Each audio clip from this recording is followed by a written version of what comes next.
नारेबाजी नहीं। अधीर रंजन चौधरी जी।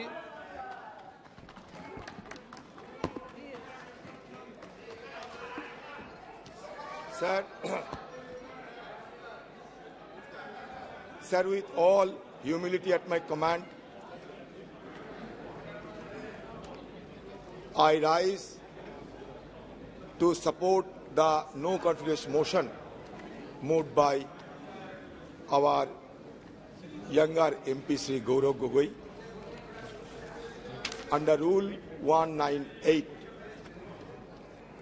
Sir, as you know that no confidence motion per se does not mean that the government will be dislodged or dethroned. See, the issue is, in the year 1782, first no confidence motion was moved in London when the then Prime Minister Lord North has submitted his resignation to King George III because the British army was defeated in the Revolutionary War in America. So in our parliamentary mechanism, it's a long overdue, it's a long tradition which has been persuading because we are also following the same path of parliamentary democracy in our country. In the year 1963, first no confidence motion was moved against Prime Minister Pandit Jawaharlal Nehru ji. Since then, 28 no confidence motion has been moved in this parliament. Barring the 3 confidence motions, all the no confidence motions were destined to be defeated. So the issue is, as the Treasury bench is trying to make it equivalent, as our attempt to dislodge this government, we know that we don't have the requisite number at our disposal. बहुमत की बाहुबली आपके पास है, बहुमत की बाहुबली से आप जीत सकते हो, लेकिन हमें क्यों ये नो कॉन्फिडेंस मोशन लाना पड़े, इसको थोड़ा समझाने की कोशिश होना चाहिए।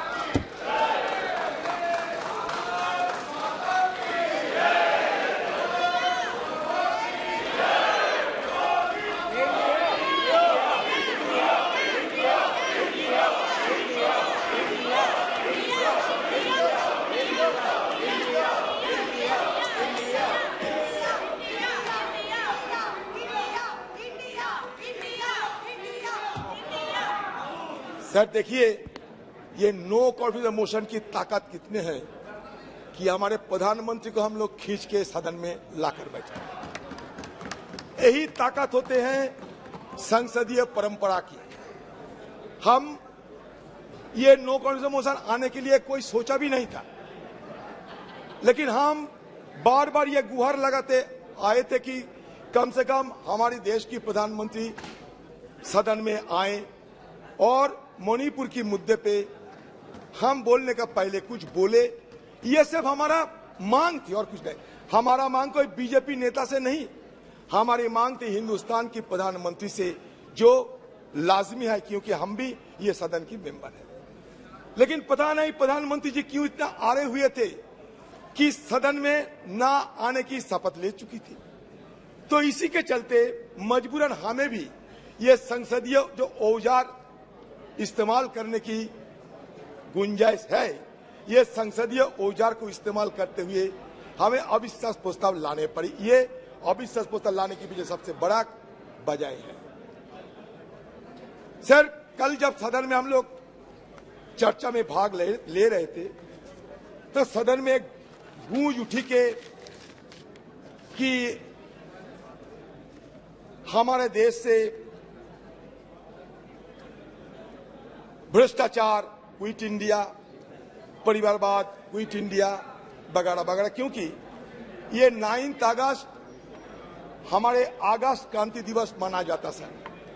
मैं इसके बारे में कुछ बोलना चाहते हैं सर। भारत छोड़ो आंदोलन, जिसे अगस्त क्रांति के नाम से भी जाना जाता है, एक राष्ट्रव्यापी सविनय अवज्ञा आंदोलन था जिसका आह्वान 7 अगस्त 1942 को अखिल भारतीय कांग्रेस समिति के बॉम्बे सत्र द्वारा किया गया था।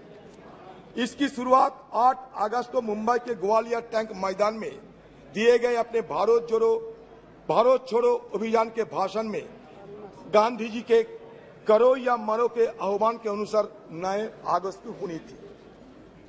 अंग्रेजों ने 8 अगस्त को ही बड़े पैमाने पर लोगों की नजरबंदी के साथ अत्यंत तेजी की प्रतिक्रिया व्यक्त की। 1 लाख से अधिक गिरफ्तारियां की गई, जिनमें गांधी जी सहित कांग्रेस के शीर्ष नेतृत्व के नेता भी शामिल थे। बड़े पैमाने पर जुर्माना लगाया गया और प्रदर्शनकारियों को सार्वजनिक रूप से मारा पीटा गया। हिंसा में सैकड़ों नागरिक मारे गए, जिनमें से अनेक पुलिस और सेना की गोली से मारे गए।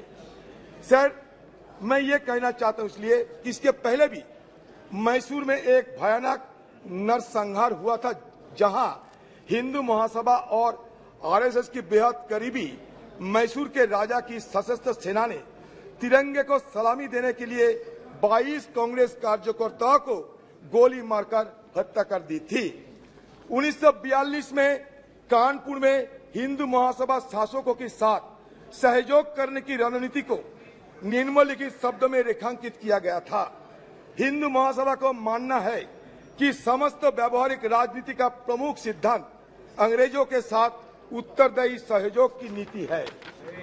उत्तरदायी सहयोग की नीति जो बिना शर्त सहयोग से लेकर सक्रिय और यहाँ तक कि सशस्त्र प्रतिरोध तक देशभक्ति के क्रियाकलापों के संपूर्ण क्षेत्र को कवर करती है। समय की जरूरतों, हमारे निपटान में संसाधनों और हमारे राष्ट्रीय हित के निर्देशों के अनुसार खुद को अनुकूल बताती रहेगी। सर, इसके साथ साथ व्यावहारिक राजनीति में महासभा जानती है कि हमें उचित समझौता के माध्यम से आगे बढ़ना चाहिए।